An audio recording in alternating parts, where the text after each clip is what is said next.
നന്നായിട്ട് അടിച്ച് ചവിട്ടി കൈയും കാലും ആദ്യം കെട്ടിയിട്ട് കൈ ഇങ്ങനെ ബാക്കിലേക്ക് ഇങ്ങനെയും ഈ കാല് ബാക്കോട്ടേക്കും വെച്ച് കെട്ടിയിട്ട് നന്നായിട്ട് തന്നെ മർദ്ദിച്ച്. ഇതിന് മുമ്പും 3 പ്രാവശ്യം ഇതുപോലെ ചെയ്തിട്ടുണ്ട്. ഒരു രാവിലെ ഒരു 7 മണി സമയത്ത് എന്നെ ഹാളിൽ കൊണ്ടുപോയി കെട്ടിയിട്ടുണ്ട്.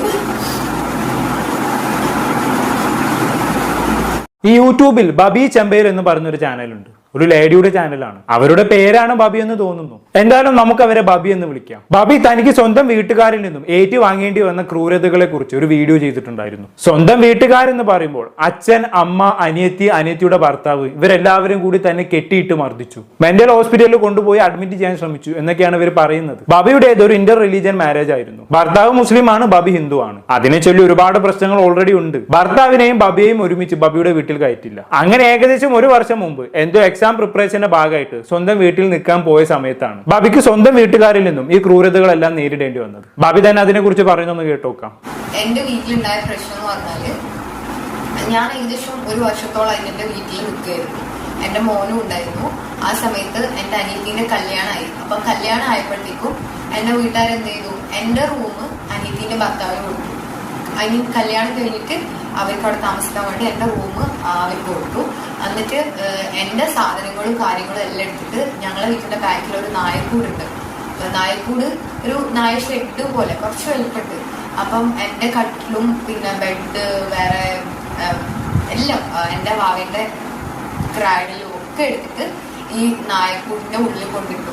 എന്നിട്ട് എനിക്ക് ഫുഡ് ഉണ്ടാക്കാൻ ആ നായക്കൂടിന്റെ ഉള്ളിൽ പോയി ഫുഡ് ഉണ്ടാക്കിക്കോന്ന് പറഞ്ഞിട്ട് പിന്നെ ഗ്യാസിന്റെ സ്റ്റൗവും എന്റെ കുറച്ച് പാത്രങ്ങളും വാഷിംഗ് മെഷീനും ഒക്കെ എടുത്തിട്ട് ആ ഇതിനുള്ളിൽ കൊണ്ടിട്ടു. എന്നിട്ട് എന്നോട് പറഞ്ഞു, ഞങ്ങളെ കിച്ചണിൽ ഉണ്ടാക്കുന്ന ഫുഡൊന്നും ഇനി എടുക്കാൻ പാടില്ല, ഇത് മരുവന് വേണ്ടിയിട്ട് ഉണ്ടാക്കുന്നതാണ്. കല്യാണമായിട്ട് വീട്ടിൽ കുറെ ആൾക്കാരുണ്ട്. അപ്പോ ഞാൻ ഒരു പ്രാവശ്യം എനിക്ക് ഓർമ്മയുണ്ട്, ആ വീട്ടിൽ എന്തോ ഫുഡ് ഉണ്ടാക്കിയപ്പോൾ എനിക്ക് ഫിഷ് ഫ്രൈ, ഫിഷ് കറി എന്നൊക്കെ പറഞ്ഞിട്ട് ഭയങ്കര ഇഷ്ടം. അപ്പൊ ഞാൻ എന്റെ കൊതി കൊണ്ട് ഞാൻ അതിന് ഒരു പീസ് എടുക്കാൻ വന്നപ്പം അവരിട്ടിട്ട് പറഞ്ഞു, ഇത് ഞങ്ങള് നിനക്ക് വേണ്ടി ഉണ്ടാക്കിയതല്ല, നിനക്ക് ഫുഡ് വേണമെങ്കിൽ നീ സ്വന്തം ഉണ്ടാക്കി കഴിക്കണം, അല്ലെങ്കിൽ ഹോട്ടലിൽ പോയി കഴിച്ചു, ഇത് ഞങ്ങളെ മരുമോന് വേണ്ടി ഉണ്ടാക്കിയതാണ്. ഓക്കെ, ഇങ്ങനെയൊക്കെയാണ് പ്രശ്നങ്ങളുടെ തുടക്കം എന്ന് പറയുന്നത്. വീട്ടുകാർ ഭക്ഷണത്തിൽ പോലും തന്നോട് വിവേചനം കാണിച്ചു എന്നാണ് ബബി പറയുന്നത്. പക്ഷെ എന്റെ സംശയം എന്താണെന്ന് വെച്ചാൽ, 1 വർഷത്തോളമായി തന്റെ മോനെ കൂട്ടി സ്വന്തം വീട്ടിൽ നിൽക്കുകയായിരുന്നു എന്നാണ് ബബി പറഞ്ഞത്. അത്രയും കാലം വീട്ടുകാർ പ്രത്യേകിച്ച് വിവേചനം കാണിച്ചതായിട്ടൊന്നും ബബി പറയുന്നില്ല. പക്ഷെ അനത്തിയുടെ കല്യാണം കഴിഞ്ഞ് അവരുടെ ഭർത്താവ് വീട്ടിൽ വന്നതോടെ ബബിയെ വീട്ടുകാർക്ക് വേണ്ടാതായി. ഭക്ഷണം പോലും കൊടുക്കാതെയായി. വേണമെങ്കിൽ നീ ഒറ്റയ്ക്ക് ഉണ്ടാക്കി കഴിച്ചോ എന്ന് വരെ പറഞ്ഞു പോലും. 1 വർഷത്തോളം പ്രശ്നമൊന്നും ഇല്ലാതെ പെട്ടെന്നൊരു ദിവസം നിനക്ക് വേണ്ടത് നീ ഉണ്ടാക്കി കഴിച്ചോ എന്ന് പറഞ്ഞതിന് പിന്നിലുള്ള കാരണമാണ് എനിക്ക് അറിഞ്ഞുകൂടാത്തത്. എന്തായാലും ബാക്കിയൂടെ ഉണ്ടോക്കാം. അതുപോലെ ഈ മരുമോൻ പിന്നെ അതായത് അനിയത്തിന്റെ ഭർത്താവ് കല്യാണത്തിന് മുമ്പ് വീട്ടിൽ പല പ്രാവശ്യം വരുമായിരുന്നു. കല്യാണ നിശ്ചയം കഴിഞ്ഞ് കല്യാണത്തിന് മുന്നേ. അപ്പൊ ഈ വരുന്ന സമയത്ത് ആളവിടുന്ന് ഭക്ഷണം കഴിക്കുമ്പോൾ അമ്മ എന്നോട് പറയും, അവൻ ഫുഡ് കഴിക്കാണ്, കുറച്ച് സമയം ഒന്ന് പുറത്തിറങ്ങി നിൽക്കുമോ, അല്ലെങ്കിൽ പിന്നെ ഒന്ന് പുറത്തൊക്കെ ഒന്ന് പോയിട്ട് വാ. അപ്പം ആള് ഫുഡ് കഴിക്കുമ്പോൾ നമ്മളെല്ലാവരും ഇരിക്കുമ്പോൾ നമുക്ക് ഒരു നാണക്കെടാ, നീ പുറത്ത് പോയിട്ട് വാ എന്ന് പറഞ്ഞു എന്നെ കൊണ്ടുവരും. അപ്പൊ എനിക്ക് ആ സമയത്തൊക്കെ കുറെ ഇൻസിഡന്റ് ആവുമായിരുന്നു. പക്ഷേ ഞാനത് സഹിച്ചു നിൽക്കുമായിരുന്നു. ഓക്കെ, അനത്തിയുടെ ഭർത്താവ് വന്ന് ഭക്ഷണം കഴിക്കുന്ന സമയത്ത് ബബി അവിടെ നിൽക്കാൻ പാടില്ല, എങ്ങോട്ടെങ്കിലും പോകണം പോലും. ഈ ഭക്ഷണം കഴിക്കുന്ന സമയത്ത് മാത്രമാണ് കേട്ടോ പ്രശ്നം, അല്ലാത്ത സമയത്തൊന്നും യാതൊരു കുഴപ്പമില്ല. ഇതിന് പിന്നിലുള്ള ലോജിക്ക് എന്താണെന്ന് എത്ര ആലോചിച്ചിട്ടും പിടികിട്ടുന്നില്ല. എന്തായാലും അങ്ങനെ ഒരു ദിവസം അനത്തിയുടെ ഭർത്താവിന്റെ കാറിടിച്ച് ബബി വളർത്തുന്ന ഒരു നായ്ക്കുട്ടി ചത്തുപോയി. അതിനെ ചൊല്ലി അനത്തിയും ബബിയും കൂടി വഴക്കായി. ബബി അനത്തിയുടെ ഭർത്താവിനെതിരെ കേസ് കൊടുക്കുമെന്നൊക്കെ പറഞ്ഞു. അതിനുശേഷമാണ് പ്രധാനപ്പെട്ട പ്രശ്നങ്ങളൊക്കെ തുടങ്ങുന്നത്. ബബി പറയുന്നത് കേട്ടോക്കാം. ദിവസം രാവിലെ ഞാൻ പുറത്ത് കാറിലിരിക്കുന്ന സമയത്ത് എന്റെ അനിയത്തി കൊണ്ടുവന്നു. അനിയത്തിന്റെ ഭർത്താവിന്റെ ചെരുപ്പ് കാണുന്നില്ല. അപ്പം അത് എവിടെയാ ഒന്ന് ഇറങ്ങുമോ അത് നോക്കാനാന്ന് പറഞ്ഞു. അങ്ങനെ ഞാൻ പുറത്തിറങ്ങിയപ്പോൾ ഇവിടെ ഒറ്റയടിക്ക് എന്റെ മുഖത്തടിച്ചിട്ട് എന്നോട് പറഞ്ഞു, എനിക്ക് ഞാൻ കാണിച്ചു തരാം എന്ന് പറഞ്ഞു. അപ്പൊ ഞാൻ എന്ത് ചെയ്തു, എന്റെ ഫോണിൽ ഞാനിത് ഓൾറെഡി ക്യാമറ ഓൺ ആയിരുന്നു. അപ്പൊ ഞാനിത് ഷൂട്ട് ചെയ്തു.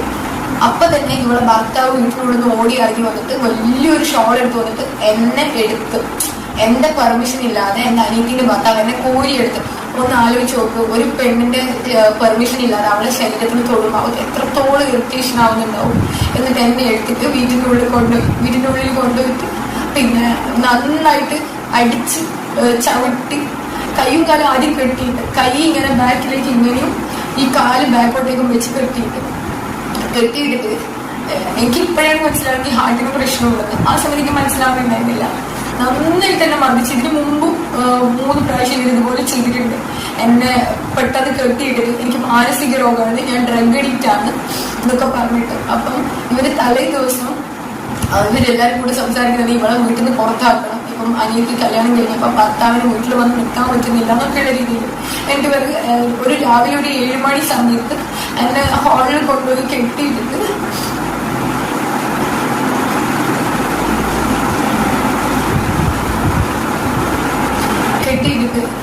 എന്നെ നന്നായിട്ട് അടിച്ചു.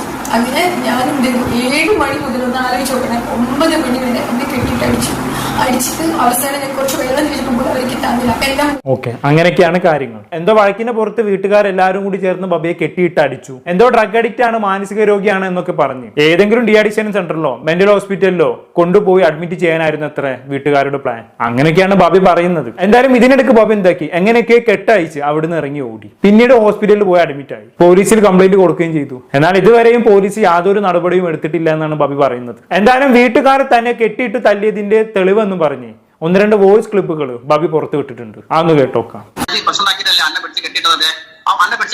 സാഹചര്യമാണ് പോലീസുകാർ വന്നത്, അതൊക്കെ പോലീസുകാർ കണ്ടതല്ലേ. അല്ല അന്ന് പിടിച്ച് കെട്ടിട്ടുണ്ടല്ലോ, അന്ന് കെട്ടിയിട്ടാണ് പോലീസുകാർ പറഞ്ഞുകൊണ്ടാണ് കെട്ടിട്ടത്. പോലീസുകാർ പറഞ്ഞോണ്ടെന്നല്ല കെട്ടിട്ട്. അല്ല അന്ന് വീട്ടിൽ വന്ന് പ്രശ്നം ഉണ്ടാക്കി. ഞാൻ പ്രശ്നമൊന്നും ഉണ്ടാക്കിയില്ല വീട്ടിൽ. ഇജി വന്ന് ചെരുപ്പ് വലിച്ചെറിഞ്ഞ് അവളെ ചവിട്ടിങ്ങളായിട്ടാണ് പ്രശ്നം ഉണ്ടാകും. ആണായിട്ട് നോക്കി നിൽക്കണോ ചെയ്യേണ്ടത്? ആ ചെരുപ്പ് വലിച്ചെറിഞ്ഞാ അവന്റെ ചെരുപ്പ് നായ കടിച്ചു കൊണ്ടുപോയിട്ട് ഇവിടെ ഞാൻ വെറുതെ ഇരിക്കുന്ന എന്റെ മുഖത്തടിച്ച് ഓനെ ഓടി വന്ന് കയറ് കൊടുത്ത് കെട്ടിയിട്ടല്ലേ. ആ കാര്യത്തിൽ കെട്ടിയിട്ട് പോലീസുകാർ പറഞ്ഞിട്ട് കിട്ടി. അതിനുള്ള രേഖ ഞങ്ങൾക്ക് പോലീസുകാർ പറഞ്ഞു പിടിച്ച് കെട്ടിയിട്ടാ പറഞ്ഞിട്ടാണ് കിട്ടിയത്. അതിനുള്ള എല്ലാ രേഖയും തെളിവും ഒക്കെ ഇവിടെ വക്കീലിന്റെ കയ്യിലുണ്ട്. പോലീസുകാർ എന്നെ കെട്ടിയിടാൻ വേണ്ടി പറഞ്ഞത്. ആ സമയത്ത് അമ്മ വീട്ടിൽ വന്ന് പറഞ്ഞ പ്രശ്നം ഉണ്ടാക്കിയ പോലീസുകാർ സ്റ്റേഷനിലേക്ക് വിളിച്ചു.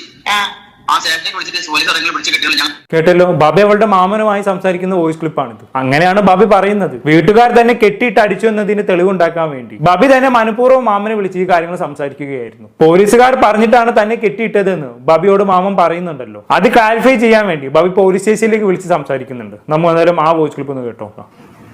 ചോദിച്ചപ്പോ സ്റ്റേഷനിൽ നിന്ന് പോലീസുകാർ പറഞ്ഞ പ്രകാരമാണ് അവരെന്നെ കെട്ടിയിട്ട് അടിച്ചത്. അപ്പൊ അങ്ങനെ ഒരു നടപടി സ്റ്റേഷനിൽ പറയുമോ? കെട്ടിയിട്ടിട്ട് പറയില്ലല്ലോ. അല്ല, എന്റെ അടുത്ത് ഞാൻ ഇതായിട്ട് ബന്ധപ്പെട്ട ഒരാളായിട്ട് നമ്മളെ റിലേറ്റീവ് സംസാരിച്ച് അവർ പറഞ്ഞു നമ്മളയാൾക്ക് സ്വന്തം ഇഷ്ടപ്രകാരം കെട്ടിയിട്ട് അടിച്ചതല്ല, സ്റ്റേഷനിൽ വിളിച്ചിട്ട് ഇവളിങ്ങനെ ഇവിടെ പ്രശ്നം ഉണ്ടാക്കുന്നത് പറഞ്ഞപ്പോ അവർ പോലീസുകാരാണ് പറഞ്ഞത് കെട്ടിയിട്ട് അടിക്കണം, നമ്മൾ വരാം, അപ്പോഴത്തേക്ക് നിങ്ങൾ കെട്ടിയിട്ട് വെക്കുന്ന് പറഞ്ഞിട്ടാണ് നമ്മൾ ചെയ്തത്. അപ്പൊ അതിന്റെ ഒരു ക്ലാരിറ്റിക്ക് വേണ്ടി ഞാൻ വിളിച്ചതായിരുന്നു. അല്ല, എനിക്ക് ചിന്തിച്ചപ്പോ പറയില്ല എന്നാണ് തോന്നിയത്. എന്നാലും എനിക്ക് ഒന്ന് കൺഫേം ചെയ്യാൻ വേണ്ടിയിട്ട് ഞാൻ വിളിച്ചതാ. അങ്ങനത്തെ ഒരു നടപടി പോലീസ് കെട്ടിയിട്ടോളൂ എന്ന് പറയില്ലല്ലോ പോലീസ് സ്റ്റേഷനിൽ. അങ്ങനെ പറയൂലല്ലോ, അതല്ലേ പറഞ്ഞേ. അങ്ങനെ പറയില്ലല്ലോ, അങ്ങനെ പറയാനുള്ള കാരണം. ഓക്കെ, കെട്ടിയിടാൻ പറഞ്ഞു എന്ന് ഇല്ല എന്ന് പോലീസുകാരൻ പറയുന്നില്ല അല്ലേ. ചിലപ്പോ മാമൻ ബബിയെ പേടിപ്പിക്കാൻ വേണ്ടി വെറുതെ ഒന്ന് തള്ളിയതാവും. പോലീസുകാർ പറഞ്ഞിട്ടാണ് നിന്നെ കെട്ടിയിട്ടത് എന്നൊക്കെ പറഞ്ഞ പിന്നെ വേറെ പ്രശ്നങ്ങളൊന്നും ഉണ്ടാക്കില്ലല്ലോ. എന്തായാലും ഇങ്ങനെയൊക്കെയാണ് കാര്യങ്ങൾ. ബബി പറഞ്ഞതിൽ എത്രത്തോളം സത്യമുണ്ടെന്ന് നമുക്കറിയില്ല. ബബിയുടെ ആദ്യത്തെ കുഞ്ഞിനെ വീട്ടുകാർ പിടിച്ചു വെച്ചിരിക്കുകയാണ് എന്നും കാണാൻ പോലും സമ്മതിക്കുന്നില്ല എന്നൊക്കെയാണ് ബബി ഇപ്പോൾ പറയുന്നത്. അങ്ങനെ ഇപ്പൊ വീട്ടുകാർക്ക് കുഞ്ഞിനെ പിടിച്ചു വെക്കാൻ കഴിയില്ലല്ലോ. ലീഗലി മൂവ് ചെയ്താൽ കുഞ്ഞിനെ എളുപ്പത്തിൽ തിരിച്ചു കിട്ടും. പിന്നെ എന്തുകൊണ്ട് ബബി അങ്ങനെ ചെയ്യുന്നില്ല എന്നറിയില്ല. അതുപോലെ തന്നെ ബബിയുടെ ഭർത്താവ് എന്ന് പറയുന്ന ഒരാളും കൂടി ഉണ്ടല്ലോ, അയാൾക്ക് സ്വന്തം കുഞ്ഞിനെ പോയി എടുക്കാലോ. ഇങ്ങനെ കുറെ ചോദ്യങ്ങൾ ബാക്കി കിടപ്പുണ്ട്. ബബിക്ക് ഇവിടെ ഏറ്റവും കൂടുതൽ ദേഷ്യം അനിത്യയോടും അനിത്യയുടെ ഭർത്താവിനോടുമാണ്. അനിത്യയെ കുറ്റം പറഞ്ഞുകൊണ്ട് ഒരു എപ്പിസോഡ് തന്നെ ബബി ചെയ്തിട്ടുണ്ട്. പക്ഷെ ഈ പറഞ്ഞതിലൊക്കെ എത്രത്തോളം സത്യമുണ്ടെന്ന് നമുക്കറിയില്ല. വീട്ടുകാരുടെ ഭാഗവും കൂടി കേട്ടാലേ ഇതിന്റെ സത്യാവസ്ഥ നമുക്ക് അറിയാൻ കഴിയുള്ളൂ. എന്തായാലും ഇങ്ങനെ കെട്ടിയിട്ട് അടിച്ചിട്ടുണ്ടെങ്കിൽ അത് ചെയ്ത് എല്ലാവർക്കെതിരെയും നടപടി എടുക്കേണ്ടത് തന്നെയാണ് അല്ലെ. ഇനിയിപ്പോ കേവലം കുടുംബ പ്രശ്നങ്ങളുടെ പേരിൽ ബബി ഇതെല്ലാം എക്സാഗ്രേറ്റ് ചെയ്ത് പറഞ്ഞതാണെങ്കിൽ അതും കൂടി അന്വേഷിക്കപ്പെടേണ്ടതാണ്. ഇങ്ങനെ കുടുംബ പ്രശ്നങ്ങളെല്ലാം യൂട്യൂബിൽ വന്നിരുന്ന് പറയുന്നതിനെതിരാണ് ഞാൻ. പിന്നെ ഈ കേസിൽ ഡൊമസ്റ്റിക് വയലൻസ് അടക്കമുള്ള കാര്യങ്ങൾ എടുത്തു പറഞ്ഞതുകൊണ്ട് ഈ വിഷയം എടുത്ത് റിയാക്ട് ചെയ്തു എന്ന് മാത്രം. അങ്ങനെയെങ്കിൽ ഇത് പ്രോപ്പറായി തന്നെ അഡ്രസ്സ് ചെയ്യണമല്ലോ. എന്താണ് കേട്ട് നിങ്ങൾക്ക് തോന്നുന്നത് താഴെ കമന്റ് ബോക്സിൽ രേഖപ്പെടുത്തുമല്ലോ. അടുത്തൊരു ടോപ്പിക്കുമായി വീണ്ടും കാണാം.